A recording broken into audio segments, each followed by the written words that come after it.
British advanced pain clinic, నొప్పి మాయం, surgery దూరం. For appointments 9155556563. ఏంటి బిగ్ బాస్ హౌస్ నుంచి బయటికి వచ్చిన తర్వాత కూడా అలానే ఉన్నారు? మంచి అలానే కాబట్టి అలాగే ఉండాలి కదా. ఇక లేనిది ఎన్ని రోజులను పోర్ట్రే చేసుకుంటాం లేదా యాక్ట్ చేస్తాం. అంటే లోపల చూసిన నిఖిల్ అండ్ బయట చూస్తున్న నిఖిల్ ఒకరే and same. Okay, I love to be peace nowadays. Actually Bigg Boss కన్నా ముందే అలవాటు అయింది. బిగ్ బాస్లో అక్కడ ఉన్న వాళ్ళకి పర్సనల్గా తెలియదు కాబట్టి. ఓకే, సో ఇంకా క్వశ్చన్స్లోకి వెళ్ళే ముందు సో మీకు ఒక సౌలభ్యం ఏంటంటే, సో పింక్ అంటే దీన్ని మనం రెడ్గా మనం భావిద్దాము. So green is obviously green. So ఏదైనా నేను అడిగే క్వశ్చన్స్ వద్దు అని అనుకుంటే యూ కెన్ షో దిస్. వద్దు అనుకుంటే you can show the pink. చెప్తాను అనుకుంటే యూ కెన్. డన్. ఓకే, ఇది వద్దు అని, ఇది ఓకే అని. Yeah, done. Okay. Bigg Boss హౌస్లో సో ఫస్ట్ ఎంటర్ అయిన తర్వాత first day and last day ఆ డిఫరెన్స్ ఏం అనిపించింది మీలో? ఫస్ట్ డే కెన్ ఐ అనిపించింది, లాస్ట్ డే ఐ క్యాన్ అనిపించింది. వా, నేను చేయగలుగుతానా, నేను ఉండగలుగుతానా అని వెళ్ళిన వ్యక్తి నేను ఏదైనా చేయగలుగుతా, నేను చేయగలుగుతా అనుకునే ఒక కాన్ఫిడెంట్ని తీసుకొని బయటకు వచ్చాను అనిపించింది. అండ్ ఆ బిగ్ బాస్ ఒక షోలా నేను తీసుకోలేదు కాబట్టి నాకు చాలా నేర్చుకోవడం జరిగింది అక్కడ. షోలో మీరు తీసుకోలేదు అసలు? నేను ఆ షోలోకి తీసుకోలేదు. I took it yes a part of my life, journey kind of a thing. అంటే నా లైఫ్లో లో అప్స్ అండ్ డౌన్స్ ఏం జరిగిద్దో ఆ షోలో కూడా అలాగే జరిగిద్ది. ఎమోషన్ వైజ్, గేమ్ వైజ్, మా words wise, action wise. So దాన్ని ఎంతవరకు తీసుకోవాలి, ఎంతవరకు వదిలేయాలి, ఏది తీసుకోవాలి, ఏది తీసుకోకూడదు అవన్నీ నేర్చుకున్నాను కాబట్టి I like this. Okay, Bigg Boss ద్వారా మీరు సంపాదించింది ఏంటి? ప్రేమ, జనాల ప్రేమ. జనాల ప్రేమ. సో బిఫోర్ వెళ్ళక ముందు కొంతమందికి మాత్రమే తెలిసిన నిఖిల్. ఇప్పుడు చిన్న పిల్లలు కూడా పాపం నాకు సపోర్ట్ చేసిందని తెలిసినప్పుడు నిజంగా I had my tears on my eyes. ఎంత support. Actually as a actor అవ్వాలన్నప్పుడు జనాలు నన్ను గుర్తించాలి, జనాలు నన్ను ప్రేమించాలి, నేను ఫేమ్ అవ్వాలి అనుకుంటారు. బట్ ఆ ఫేమ్ నీకోసం ఎంతవరకు నించోబెడతారు, నీకోసం ఎంతవరకు ఫైట్ చేస్తారు, అలాంటి ఫ్యాన్ బేస్ దొరకడం అనేది blessed. So I got that. And అది మాటలతో చెప్పలేను. So it's something like universe to me. Yeah. And ఒక విన్నర్ అంటే మీ దృష్టిలో సో అసలు ఏంటి? విన్నర్ అంటే నా దృష్టిలో కాదు, జనాల దృష్టిలో అడగాలి మీరు. Okay, as a person, as a human, male అవ్వచ్చు, ఫీమేల్ అవ్వచ్చు, గెలిచినోడే గొప్ప అని కాదు, ఓడిపోయినవాడు తక్కువ అని కాదు. ఆడు ఓడిపోయాడంటే నెక్స్ట్ గెలుపుకి గట్టిగా వస్తాడు. అలా అని గెలిచినావు అని ఇంకా మాకేంలే అని కూర్చోకుండా you have to keep doing that hard work continuously for whatever you want in your life. కొన్ని విషయాల్లో మనం వదిలేయాల్సి వస్తుంది, ఎందుకంటే మనకన్నా అవతల వాళ్ళకి ఎఫెక్ట్ అవుతుందని. కొన్ని విషయాలు వదలకుండా పట్టుకోవాల్సి వస్తుంది మా వాళ్ళ కోసం అని. So it depends on situation. So winning and losing is same for me. Okay, winnowing అనేది నేను ఎందుకు విన్ అయ్యానని తెలుస్తుంది, లూజింగ్ అనేది నేను ఎందుకు ఓడిపోయానని తెలుస్తుంది. So that's the difference. Okay, so the last minute so Bigg Boss విన్నర్ని అనౌన్స్ చేసే మూమెంట్లో సో ఒక పక్క గౌతమ్, ఇంకో పక్క మీరు, అండ్ ఆ మూమెంట్లో so what exactly run in your mind? నేను ఆ మూమెంట్లో నాకు సార్ నా చేయి గౌతమ్ చేయి పట్టుకున్నప్పుడు నాకు ఆల్రెడీ ఆమె విన్నర్ అనిపించింది, నాట్ అ ట్రోఫీ విన్నర్ జనాల దృష్టిలో. బికాస్ అక్కడి దాకా అంతమందిలో నన్ను అక్కడ దాకా తీసుకొచ్చింది నాకు, అది most important in my life. నేను గెలుస్తానని తెలియదు అప్పటిదాకా. నేను టాప్ 2కి వచ్చేసరికి నేను ఫుల్ హ్యాపీ. నేను నాకు సార్ కూడా అదే చెప్పాను, నేను ఓడిపోయినా పర్లేదు సార్, ఆ స్టేజ్ మీద వెళ్ళాలి నాకు చాలు. That is my Moto. ఎందుకంటే నాకు ఆల్రెడీ హ్యాపీగా ఉంది. ఒకటి, I'm getting out of the house, నేను బయటకు వచ్చేస్తున్నాను అదొక హ్యాపీ. దానికన్నా ఎక్కువ జనాలు నన్ను అక్కడి దాకా ఇష్టపడ్డారు, నన్ను నించోబెట్టారు అక్కడ దాకా, నాదొక హ్యాపీనెస్. అండ్ అప్పటిదాకా నేను నవ్వుతూ ఉంటా. If you see that episode, చేయెత్తినప్పుడు షాక్లో ఉంటా, ఉట్టి అమ్మ నేను గెలిచానా అని. ఎందుకంటే నేను నవ్వుతుంది ఏంటంటే నేను ఇక్కడి దాకా వచ్చి నేను హ్యాపీ అని నవ్వుతూ ఉంటాను తల దించి. అది ఉంది యాక్చువల్లీ వీడియో చూసాను నేను. అది యాజ్ సూన్ యాజ్ సార్ నా చెయ్యి ఎత్తంగానే నాకు నా చెయ్యి నాదా అనే ఒక సెకండ్ కన్ఫ్యూజ్ అయ్యాను నేను. So it is a miracle. అంటే బేసికలీ నేను ఎంతో మంది డ్రీమ్స్ని I'm living in the dream actually. నా ప్లేస్లో చాలామంది రావాలని అనుకుంటారు.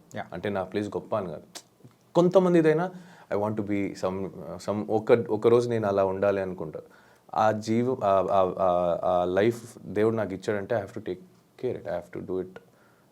ఎంతవరకు నా 100% ఇవ్వగలుగుతాను నేను ఇవ్వాలి యాజ్ అ పర్సన్. ఎంతోమంది డ్రీమ్స్ని నేను జీవిస్తున్నానంటే తెలుసో తెలియకుండా someone is getting influenced by me. So I should be responsible as a society member. Like ఈ జనాల్లో ఒక్కడు అన్నప్పుడు నన్ను చూసి నేర్చుకున్న ఫ్యూచర్లో నా పిల్లలు కూడా అవ్వచ్చు. So I have to be responsible. So అచ్చా. బిగ్ బాస్ 8లో సో మీరు స్టార్టింగ్ నుంచి సో మీతో పాటు కొంతమంది కంటెస్టెంట్స్ స్టార్టింగ్ నుంచి వస్తూ గేమ్ ఆడుతూ అట్లా వచ్చిన వాళ్ళు ఉన్నారు. కాకపోతే మధ్యలో సో వైల్డ్ కార్డ్ ఎంట్రీస్గా వచ్చి సో సెకండ్ ప్లేస్ వరకు కూడా వచ్చిన వాళ్ళు ఉన్నారు. లైక్ ఇన్ఫ్యాక్ట్ గౌతమ్ గారు. సో సో ఆ మూమెంట్ ఎలా అనిపించింది ఏంటంటే సో హాఫ్ వేలో మొదలుపెట్టిన వాళ్ళకి మేము స్టార్టింగ్ నుంచి ఉన్న వాళ్ళకి ద డిఫరెన్స్ అనేది లేదా అని మీకు ఎప్పుడు అనిపించలేదు? నాకేమనిపించలేదు. It's part of a game. నేను ఇప్పుడు దాకా ఎప్పుడు ఎవరికి పాయింట్అవుట్ చేసి మీరు మధ్యలో వచ్చిన వాళ్ళు అది ఇది అని చెప్పలేదు. బట్ ఒక్క చోట నేను చెప్పింది ఏంటంటే ఫస్ట్ నుంచి కష్టపడిన వాళ్ళకి ఆపర్చునిటీ నేను ఇవ్వడం ఇష్టపడతా. దాని మధ్యలో వచ్చినప్పుడు ఆబ్వియస్లీ మీకు కావాల్సిన వాళ్ళు ఆల్రెడీ సపోర్ట్ చేస్తున్నారు, నాకు కావాల్సిన వాళ్ళకి నేను చేస్తానని చెప్పాను. కానీ వాళ్ళు వచ్చిన తప్పు నేను ఎప్పుడు చెప్పను కూడా. It's a process, it's a game show. నేను చెప్పాను కదా అదొక పార్ట్ లైఫ్ అన్నట్టు తీసుకున్నాను.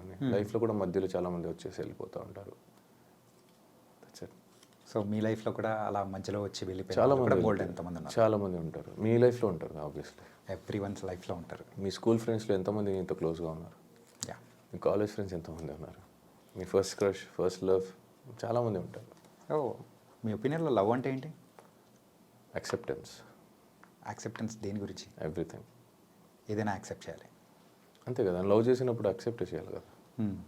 ఇప్పుడు అమ్మ నాన్న నేను తప్పు చేశాను అనగానే ఆ తప్పును ఒప్పుకునైనా గిట్ట ఒప్పుకుంటారు కదా నా బిడ్డ అని. That is acceptance. ఎక్స్పెక్టేషన్స్ కన్నా యాక్సెప్టెన్స్ కొంచెం ఎక్కువ ఉంటే బెటర్ ఫ్రమ్ మై దృష్టిలో. And respecting each other values అంటే ఫ్రమ్ బోత్ సైడ్. చిన్నోడు పెద్దోడు సో ఈ యొక్క మాటలు కానీ సో బయట మీరు సోనియా గారు అండ్ పృథ్వీ సో మీరు ముగ్గురి యొక్క కెమిస్ట్రీ ఏంటి అసలు? మనం కనెక్ట్ అయ్యాం అలా. పెద్దోడు అంటే నేను పెద్ద కొడుకు అని, చిన్నోడు అంటే ఆ చిన్న కొడుకు అని. She big sister is nothing but an mother. So మన దృష్టిలో అదే. ఇంకా నలుగురు కనుక ఏం కనిపిస్తుందో దానికి మేము I can't explain anything for that. అంటే ఫుటేజ్లో అక్కడ బయట ప్రేక్షకులకు చూపించే ఫుటేజ్ అనేది అది తక్కువ అండ్ మీరు చూపించింది చాలా ఉందనా లేకపోతే ఏంటి అసలు? మీరు చూపించింది చాలా లేదు, మాది బాండింగ్ సరిగా మీరు చూడలేదేమో అని. గంట ఎపిసోడ్ చూస్తారు, 24 గంటలు మేము ఉంటాం. సినిమా చూడకుండా ట్రైలర్ చూసి రివ్యూ ఇచ్చే వాళ్ళకి ఇంకేం చెప్పగలుగుతా? అంటే ఇప్పటివరకు ప్రేక్షకులు కూడా ఆ ట్రైలర్ చూసే కదా మిమ్మల్ని కూడా సో విన్నర్ అనేది చేశారు. అదే ట్రైలర్ చూసి కొంతమంది నన్ను తిట్టుకున్నారు కూడా కదా. సో ఆ తిట్టుకునే వాళ్ళకి చెప్తున్నాను. ఇష్టపడే వాళ్ళు ఎంతైనా ఇష్టపడతారు భయ్య. మా వాడు అంటే నా ఫ్రెండ్స్ ఇప్పుడు కూడా నించున్నారు, నా తప్పున లేకపోయినా. చిన్నప్పటి నుంచి కొన్ని ఫ్రెండ్షిప్స్ నాకు ఇప్పుడు దాకా ఉంది. ఇప్పుడు కూడా నా కోసం ఏదైనా సరే వాళ్ళకి అవ్వకపోయినా నించుంటారు. So that is what I love is. It's not only between a girl and a boy, it happens with in brother, friends, family, sisters, whatever it is. Acceptance అదే అక్కడే ఉంది. అంటే బయటికి వచ్చిన తర్వాత సోనియా గారితో బాండింగ్ ఎలా ఉంది? మాట్లాడతాను, we keep talking. Okay. But ఆ మ్యారేజ్కి వెళ్ళేది because I was out of station. అందుకే నేను ఒక ఇంటర్వ్యూలో కూడా చెప్పా, ఏమైనా ఇవ్వాలా అని అడిగారు. ఆ మ్యారేజ్ గిఫ్ట్ ఇవ్వలేదు, ఇవ్వాలి వెళ్ళి అని. సో నేను కొంచెం ఫ్రీ అయినప్పుడు వెళ్ళుకో. అక్కడ అందరు కలిసారు కానీ మీరు మాత్రం లేదు, నేను అవుట్ ఆఫ్ స్టేషన్లో ఉండే. ఓకే. అంటే బిగ్ బాస్ హౌస్ నుంచి బయటికి రాగానే మీరు చేసిన ఫస్ట్ పని ఏంటి? నిద్రపోయావా ఫస్ట్ మంచిగా నిద్రపోయా. 2 days ఐసోలేటెడ్ ఉండే. ఓకే. బయటకు వచ్చినప్పుడు కూడా ఏంటి వీళ్ళు మనుషులు కలవ. బేసిక్లీ నాకు ఎట్లయిపోయిందంటే సడన్గా జనాలు చూసేసరికి ఐ వాజ్ లైక్ నాకు కొంచెం దూరంగా అనిపించింది. అంటే అన్ని రోజులు అక్కడ అలవాటు అయిపోయి మన జనాలు ఎక్కువ చూడక సడన్గా అందరినీ కొత్త వాళ్ళు అనిపిస్తున్నారు, ఎందుకు వీళ్ళందరూ వచ్చారు అని కూడా అనిపించింది. బట్ వాళ్ళ పాపం వాళ్ళ తప్పు కదా, నాదే తప్పు. బికాస్ నాకు అది అలవాటు అయిపోయి అలా అయిపోయింది. And they are so excited. నాకు అలా హర్ట్ చేయకుండా I wanted to be with everything. I tried and I getting over it now. ఇప్పుడు కూడా కొంచెం ఉంది, కొంచెం సఫోకేటెడ్ అవుతా. But okay. అంటే బయటికి రాగానే మీ ఫోన్ చెక్ చేసుకునేటప్పుడు ఎవరికి కాల్ చేయాలనిపించింది? You can use both. No, ఇది అవసరం లేదనుకుంటా. అవసరం లేదా? ఓకే. ఎవరు చేశాను నేను? బయటికి వచ్చిన తర్వాత నాకు కావాల్సిన వాళ్ళందరూ ఆల్రెడీ హైదరాబాద్లో ఉంటే, నాకెవరు ఫోన్ చేయలేదు, నేనెవరు ఫోన్ చేయలేదు, కానీ నాకు చాలామంది ఫోన్ చేశారు. I spoke to them. నాకు బేసిక్లీ ఫోన్ వాడడం మర్చిపోయా నేను. అంటే నేను పాస్వర్డ్స్ మర్చిపోయా. థ్యాంక్ గాడ్ నేను నోట్ చేసుకొని పెట్టుకున్నాను కాబట్టి గుర్తుపెట్టింది. Even UPI bank details, passwords details, ATM pin అన్నీ మర్చిపోయి అది గుర్తుపెట్టుకున్నాను. అదే నోట్లో ఉంది కాబట్టి బతికిపోయింది. ఫేస్లో ఉంది కాబట్టి ఓపెన్ అయ్యేది, లేదంటే ఫోన్ కూడా ఓపెన్ అయ్యేది కాదు. మర్చిపోయి పాస్వర్డ్ మళ్ళీ అలవాటు అయ్యడానికి ఒక 2 రోజులు పట్టింది. So I use to only receive the call. I was so exhausted. చాలామంది ఆల్రెడీ ఉన్నారు నాతో, ఫోన్తో మళ్ళీ వాళ్ళతో సరిగ్గా మాట్లాడలేక బాగోదని I was balancing and it was suffocating. అంటే అలాగే బయటకు వచ్చిన తర్వాత ఫుడ్ కానీ సో బాగా ఫుల్ తింటున్నా, అంటే నాకు నచ్చిందంతా తింటున్నా. అపిటైట్ కొంచెం తగ్గిపోయింది, అంటే ఎక్కువ తినలేకపోతున్నా. లిమిట్ అలవాటు అయింది, అదే లిమిట్ని మెయింటైన్ చేస్తున్నా. బట్ నాకు నచ్చింది తింటున్నా. ఫస్ట్ రాగానే చికెన్ నన్ను ఇంకా దొరికినంత తిన్నాను. ఇంకా ఇడ్లీ కూడా కొత్తగా అనిపించింది నాకు, మసాలా దోశ కొత్తగా అనిపించింది, చాలా అయ్యో పానీపూరి ఇవన్నీ కొత్తగా అనిపిస్తుంది. బయటికి రాగానే ఒక వింత మనిషిలా నేను వింత ప్లేస్కి వచ్చానో లేదా నేనే వింతనా అనిపించింది ఒక చోట నాకు. అంటే అబ్బా ఇవన్నీ అవును కదా, ఇవన్నీ చేసేవాళ్ళం కదా మేము, ఇవన్నీ తినేవాళ్ళు కదా, గుర్తులేదు, నేను అలవాటు అయిపోయేలా. అండ్ మీరు ఫస్ట్ చూసిన మూవీ బయటికి రాగానే? పుష్ప ఒకటి చూసా. ఇంకోటి శాకాహారి అని ఒక కన్నడ సినిమా చూసా ఓటీటీలో. అండ్ మిమ్మల్ని అంటే బయటికి రాగానే ఇది మొత్తం కొత్త ప్రపంచం. సో కొన్ని న్యూసెస్ మీరు వినేటప్పటికీ ఏంటి ఇంత జరిగిపోయిందా ప్రపంచంలో, మేము ఒక 4 to 5 months 100 రోజులు లేకపోయేటప్పటికి తర్వాత చాలా చేంజెస్ అయిపోయింది అది. అవును. మిమ్మల్ని బాగా ఎగ్జైట్ అంటే డిఫరెంట్గా అనిపించిన న్యూస్ ఏమైనా ఉందా? డిఫరెంట్గా అనిపించింది న్యూస్ అంటే కొన్ని న్యూస్ వల్ల బాధపడ్డా తప్ప ఇంకా డిఫరెంట్గా అనిపించింది అని ఏం లేదు. బట్ బయటికి రాగానే రోడ్ గీడ్ అన్నీ కొత్తగా అనిపించేది. అబ్బా రోడ్డు, అబ్బా వెహికల్స్, అయ్యో మెట్రో ట్రైన్, మాల్స్, బిల్డింగ్స్, ఇవన్నీ అనిపించేది. చూసే వాళ్ళకి తెలియదు, అక్కడ సఫర్ అయ్యే వాళ్ళకి. సో అలా అనిపించింది అంతే. ఓకే. అండ్ ప్రైజ్ మనీ నేను చేయబోతున్నారు, ఆల్రెడీ ఖర్చు పెట్టేశారా? రాలేదు, ఇంకా రావాలి. There is a process to come. Tax అని కట్టాలి కదా, ఆ కట్ అయింది కొంచెం ఎంత పోయిందో చూసి బాధపడి ఓకే ఆ బాధ పోయిన దానికి ఎట్లా మేనేజ్ చేయాలి, కొన్ని అప్పులు ఉన్నాయి అవన్నీ తీర్చుకోవాలి. అండ్ నాకు కొంత చారిటీ ఒక్కరికి చేయాలని ఉంది, చేస్తా. ఇప్పుడు చెప్పను నేను. అండ్ అఫ్కోర్స్ చిన్నప్పటి నుంచి కష్టపడి నన్ను మా ఫ్యామిలీని అందరినీ, మా అమ్మ మా నాన్న రెంట్లో హౌస్లో ఉంచి కష్టపెట్టి పెంచారు. ఇప్పుడు దాకా it's my turn to give them back, make them ఆరామ్సే కూర్చోండి అని చెప్పే టైము. సో అందుకే వాళ్ళిద్దరు అమ్మ నాన్న పేరు మీద ఒక ఇల్లు కొనాలని. ఎక్కడ బ్రో? ఊర్లోనే కొనాలనుకుంటున్నారా? ఓకే. అండ్ మీరు బయటికి రాగానే సో ఈ రివ్యూస్, బిగ్ బాస్ రివ్యూవర్స్ ఇవన్నీ మరి విని కొన్ని విషయాల్లో కూడా మీరు బాధపడి, కొన్ని ఆనందపడి, అన్ని మిక్స్డ్ ఎమోషన్స్ కూడా. బాధ ఏం లేదు బ్రో, అని హ్యాపీగా బాధ ఏం లేదు. సపరేట్గా దీనికంటూ కూడా సో కే బ్యాచ్ అని చెప్పేసి ఇలాంటివన్నీ పేరు పెట్టి ఇట్లా పిలుస్తూ ఉన్నప్పుడు so how do you feel and what you feel? How do feel అంటే bro what's your full name? Chanakya.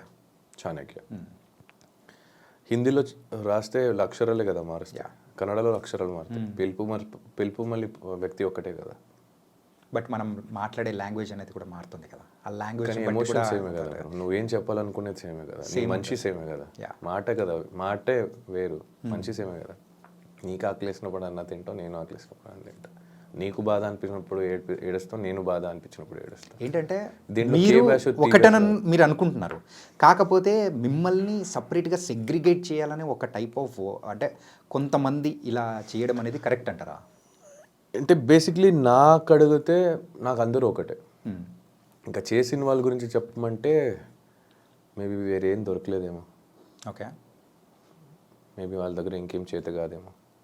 ఈ డివిజన్ యూనిటీగా ఉండాలి అని వీళ్ళే ఒక చోట వీడియో చేసి పెట్టేవాళ్ళు, వీళ్ళు వేరే బ్యాచ్, వీళ్ళు వాళ్ళ బ్యాచ్ అని చెప్పి మేబీ గేమ్ ప్లాన్ ఏమో, మేబీ వాళ్ళ గేమ్ ఏమో, మేబీ వాళ్ళకి వచ్చేది అంతే ఏమో. It can be anything. Okay. So I don't care. ఎందుకంటే ఏ జనాలు నన్ను ఇష్టపడి ఇక్కడ దాకా తీసుకొచ్చారో అదే జనాలు నన్ను ఇష్టపడి ఓట్ చేశారు. సో ఆ జనాలు నాకు responsible, not this waste candidates. I don't care about those. అంటే బయటకు వచ్చిన తర్వాత చాలామంది మన బిగ్ బాస్ కంటెస్టెంట్స్ ఇంటర్వ్యూస్కి వెళ్ళినప్పుడు కూడా సో ప్రతి ఒక్క చోట మీ గురించి క్వశ్చన్ అడిగి సో దీని గురించి కొంచెం హైలైట్ చేస్తూ ఉన్నట్టు కూడా మీ దగ్గరికి వచ్చినప్పుడు what you felt? What I felt is అంటే ఇన్ఫ్యాక్ట్ చెప్పాలంటే సింపుల్గా ఇన్ని యూట్యూబ్ ఛానల్ ఉన్నప్పుడు సో కొన్ని తమ్నేల్స్ అనేది కూడా మీ పేరు మీద కూడా కొన్ని ఇట్లా అంటే నేను అదే చెప్తా. ఇప్పుడు వేరే 22 కంటెస్టెంట్స్ ఉన్నారు నాతో కలిపి. 22 కంటెస్టెంట్స్తో ఆల్మోస్ట్ ఇంటర్వ్యూస్ చేసి నా పేరు మీద తమ్నేల్ పెట్టడం అనేది ఎట్లా అనిపిస్తుంది అంటే ఇన్సల్ట్ చేయట్లేదు, డైరెక్ట్గా చెప్తున్నా, ఇండైరెక్ట్గా ఏం కాదు. ఎవరితో చేశారో వాళ్ళు పెట్టండి. మీరు ఎందుకు ఈ న్యూస్ అంటే ఒక హ్యూమానిటీ లేకుండా ఎవరినో వాడుకొని మీ ఛానల్ని ముందు తీసుకెళ్ళే దీనికోసం వేరే వాళ్ళని వాడుతున్నారు అనిపిస్తుంది తప్ప మీ దగ్గర టాలెంట్ లేదనిపిస్తుంది నాకు. If you still want do that, మీరు అదే ఇంకా నాది ఇంకో వ్యక్తిది తమ్నేల్ ఫోటోలు పెట్టే చేయాలంటే it's better you take it out your YouTube channel. Worthless అనిపిస్తుంది. ఇంకెన్ని రోజని వేరే వాళ్ళ పేరు మీద వేరే వాళ్ళ గురించి అడిగి వాళ్ళ గురించి ఇంకోటి చెప్పుకొని బతుకుతారు. You have nothing to do with your life. ఇంకోటి లేదా? అంతే, నేనే కనిపిస్తున్నాను ప్రస్తుతానికి. ఇంకోటి లేదా? నాకే ఉంది భయ్య చాలా చూసుకోవడం, గెలిచినా గెలవకపోయినా.